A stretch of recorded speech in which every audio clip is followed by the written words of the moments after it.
Well, first up on the show, active combat is continuing between Israeli forces and Hamas, despite United Nations passing a resolution calling for immediate ceasefire and release of hostages. The Palestinian militant group has rejected the proposal, saying it does not recognize its core demands, while the Israeli Prime Minister says it serves Hamas's delusional demands. On the ground, Israeli forces carried out an overnight strike on Rafah, the last stronghold of Hamas. During the last 24 hours, over 81 Palestinians have been killed, while over 90 have been injured.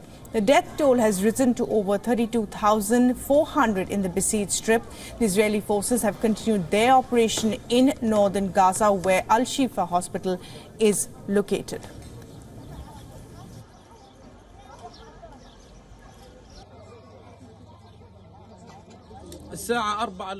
I woke up at around 3:30 a.m. to a strike.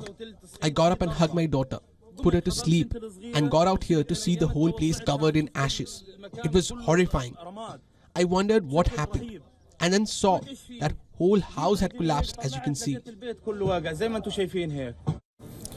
And this comes at a time when Israeli Defense Minister is in the United States for a series of meetings. There he says that neither Israel nor Hamas will rule the Gaza Strip after the current war ends, while adding that there is a need of building a local alternative. His counterpart, the U.S. Defense Secretary Lloyd Austin, has said civilian casualties in Gaza are too high as the leaders discussed alternatives of the affected operation in Rafah. Now, amidst the ongoing fighting, the United States says a ceasefire and the release of hostages will ultimately be secured through negotiations. How will the negotiations pan out for both the parties is yet to be seen. When most of Gaza is in ruins, over 85% of its population has been displaced and a third of its population is on the brink of famine.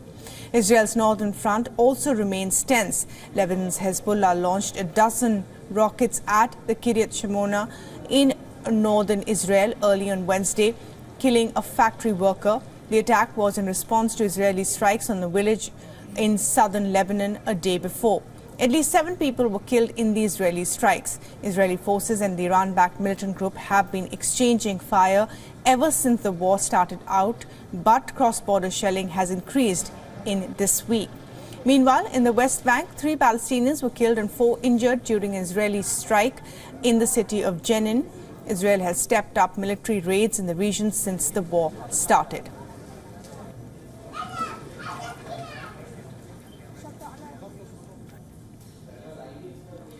And for the very latest on this, our correspondent Jody Cohen has sent us this report.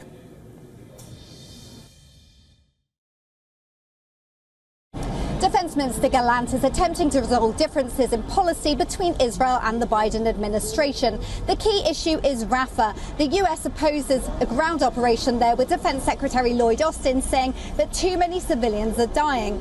Following the UN Security Council vote, Israel has suggested that Hamas now believes international pressure would lead to a ceasefire, ensuring Hamas's survival.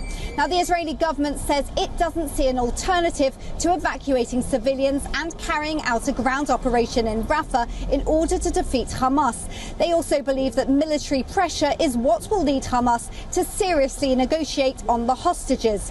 It remains to be seen if Austin can convince Gallant of an alternative plan. This is Jody Cohen for WION World is One. For all the latest news, download the WION app and subscribe to our YouTube channel.